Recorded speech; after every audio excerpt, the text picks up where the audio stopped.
Hey everyone, I'm Eggs Benedict, and today I'm... Wait. Huh? What did...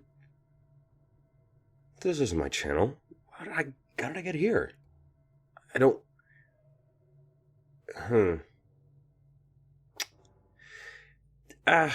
Whatever. Anyways, I'm Eggs, and today I'm going to be talking to you about monster noises. Creatures, big and small, and how to do voices that aren't quite human. Now, there's a whole variety of voices that exist under these conditions, and a lot of different ways to go about it. So I'm going to stick to the basics and use some of my own experience as an example. If you don't know, I'm the author of Flint The Minotaur, a Skyrim follower who is decidedly not a human, and rather monstrous at times. While it may seem pretty niche to talk about how I voice him, one could definitely apply skills like these to characters in games such as a super mutant in Fallout, a troll in Skyrim, or other creatures in fictional worlds like dragons, ogres, and anything of a monstrous nature. So, to start with, one must imagine where their character comes from. Who have you built this monster off of? Why can they speak, and what do they emulate when speaking? Flint, for example, is not only very large and imposing, but is also a very angry and walled-off character. This means his voice is going to be deep and gravelly, and have a sort of emotionless, gridded tone. Any of these individual traits can be applied on their own to give a character a certain personality, but when combined they create his voice. Think about what you want your monster to be. Are they also big and scary, or are they small and fragile? Are they angry and grating, or are they more gentle and kind? Let's look at a few examples in popular media. Kratos from God of War, specifically from God of War 4 and God of War Ragnarok. He's a great inspiration for how Flint sounds. Now, Kratos isn't a monster per se, at least not in a physical sense, but his vocal tone is very integral to making him feel like more than just a man. It's very, very deep, and when he speaks he sounds like he's actively restraining himself from strangling someone. This makes him feel scary, and even when he looks like a human, he has the inflection and presence of a much more powerful being. You should move on. He can almost seem monstrous at times with his anger and imposing presence, and that is very much due to his voice. Christopher Judge does an excellent job of making a character's existence and sound even broader than their appearance.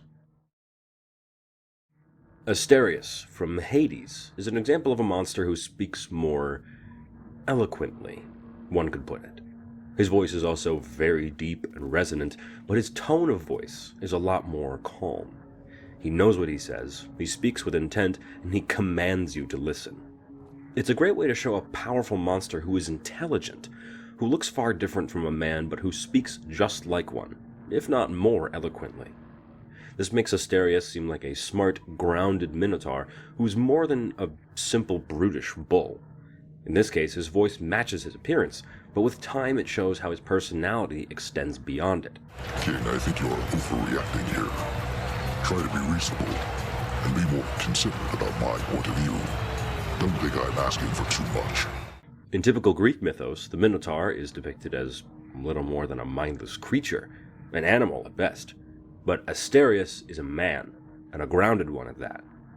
How he sounds is a key factor in that depiction. Let's look at someone different. Nanaue, from the Suicide Squad movie.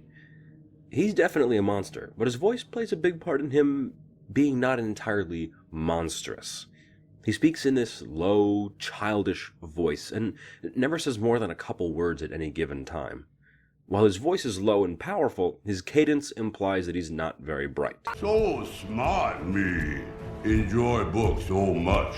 Which is definitely an understatement. I think a dishwasher has more processing power than he does. But what that shows the audience is that he's not a monstrous creature, just a strong one. He has the personality of a 6-year-old, and is shown to be more childish than his appearance lets on. His voice conveys that very accurately, and we as the audience see him as more of a goofy, lovable brute, than a scary monster.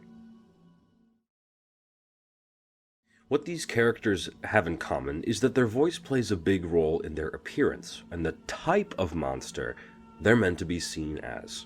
If a creature like Asterius had a lighter tone of voice with the same inflection, he wouldn't be as imposing. If Kratos had the same pitch, but spoke more calmly, he wouldn't seem like Kratos. Only by combining the two can you really define how a monster is to be seen, since after all, a monster is heavily defined by the way others view them. What do I mean by that? Well, let's circle back to Flint, and how his voice conveys that point.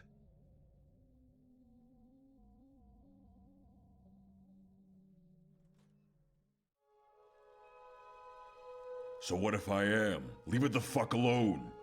Don't pry into my business. Things are better if you keep doing what you do and I do what I do.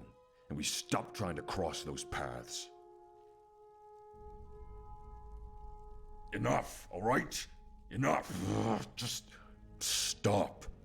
Anything more and I'm going to get really angry. We just need to go. I need a break from this. Just please, let's go and be fucking done right now. We'll handle this when I... later. Alright? Alright.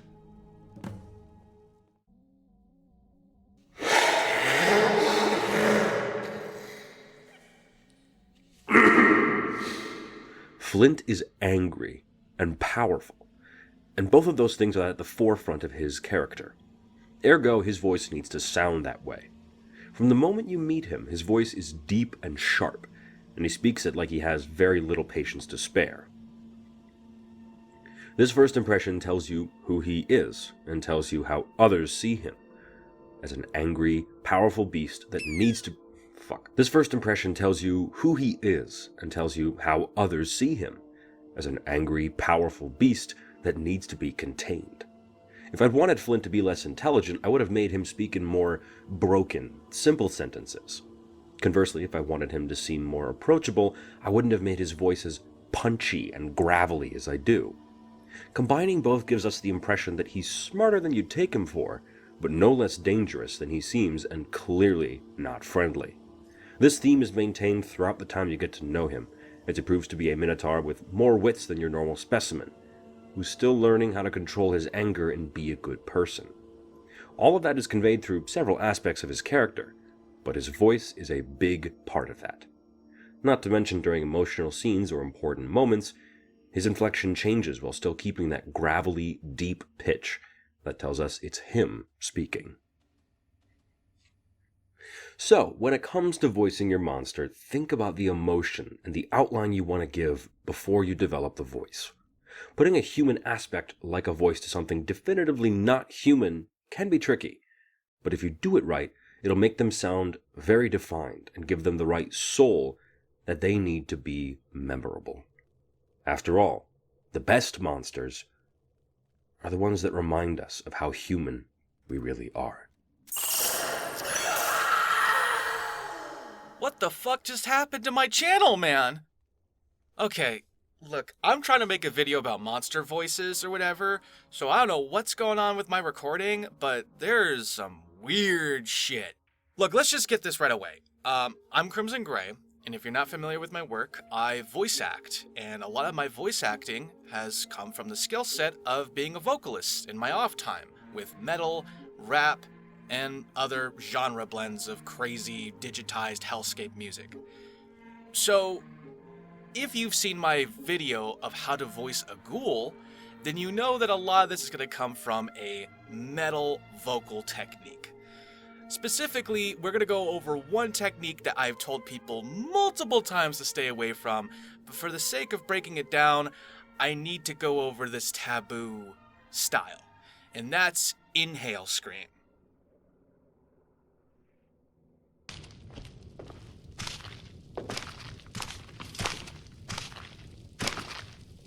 We speak for Nocturnal. You must give us the skeleton key, mortal. You took something. We must take it back. We for Nocturnal, you must give us the key. That is what mortals do, is it not? So from the footage you just saw of the Wraith of Crows, or Wrath of Crows, I can't tell which is which, you could tell that a lot of my vocal style is very high, shrill, and inhale. So it sounds unnatural, it sounds pained and forced, because it is. Inhale inherently, at least for me, has been a painful experience. That's why Serj Tonkin from System of a Down doesn't really do many inhale screams anymore in his live performances, because he's done some for tracks like Mind off of the self-titled album System of a Down, and oh my fucking god, is that the most painful thing to try and emulate. So how does one even do an inhale scream? Well, by the nature of its term, you have to, instead of exhale, you have to inhale. But more than inhale, you have to speak in an inhale voice, which is the painful part. And if you have ever seen people do impressions of The Grudge, like, or try to speak from that, you know that it just does not sound pleasant. Hello there! That's what I mean. So, I've done this before with another mod, Kaiden Workshop, for a Daedra character, I want to say. You could roll the clip from Zero Period Productions' George. Oh, and nope, we had to be... Kaiden, traitor. We had to be at home, got it. Tremora? You said your name. Lord Dagon demands reparation. What are you just getting close? Your soul, then feast on the blood of the Dragonborn. Hey, that's me! Dagon. I feel included. I'm not a puppet of that beast anymore. Tell me who summoned you. Dagon did. The time for talk is done. You will breathe. Lydia just sitting down, eating some bread to go with the stew that she had. Yeah, as you can see there, similarly I have done that, but probably less measured and methodical in speech, like the Wrath of Crows, or Wraith of Crows. I don't know how to pronounce it. Fuck you. So, how do you get this creepy crow atmosphere? Well, you can't really do crow caws naturally, but you can work around in editing and post sound effects within the speech. We've done this before in Sailor's Bargain with the lurkers that have imitated Fathus. We've done this in post with other characters like Tarek. For my character, though, how I had to play this role mindfully is remember how do crows and ravens, specifically ravens, emulate human speech. And if you look it up online, which I'm going to show right now. Mischief, can you say hello? Hello. Good bird. Yeah, it's pretty robotic and methodical. So think obviously like a parrot, like Polly want a cracker, Polly want a cracker. It's very much membered speech phonetically, but I doubt they know what it means in practicality.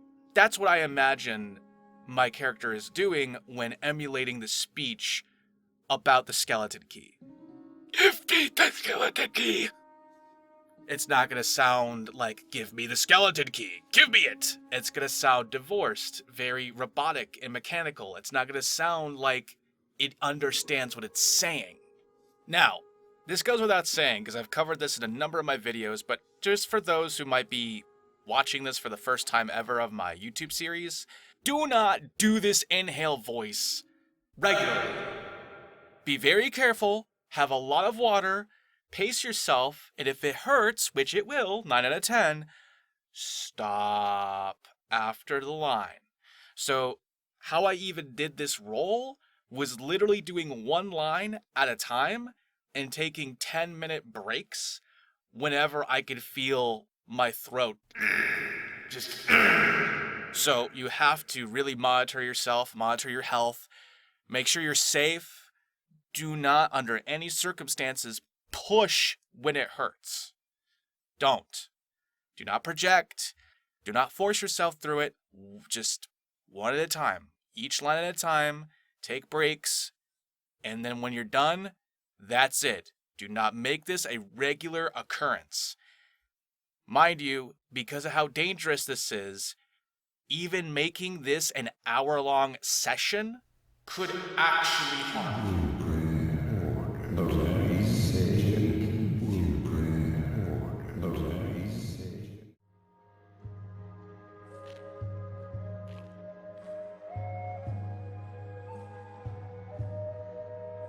Hey, buddy, I think you got the wrong door. The dairy farm's 2 blocks that way. Fuck you. Now, fuck you, hornhead. Maybe you and I should settle it right here in the inn, if you think you're so tough. Yeah? Yeah, let's wrestle I'll it out. beat your ass.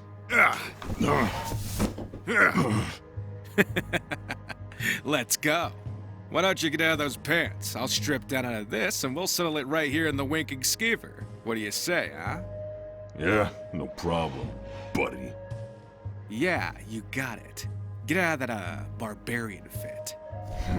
Smartass.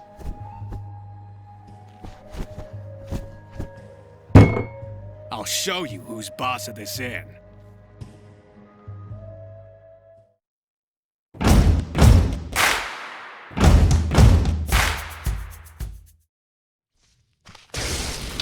I'll see you in oblivion. Take this! Time to put you down.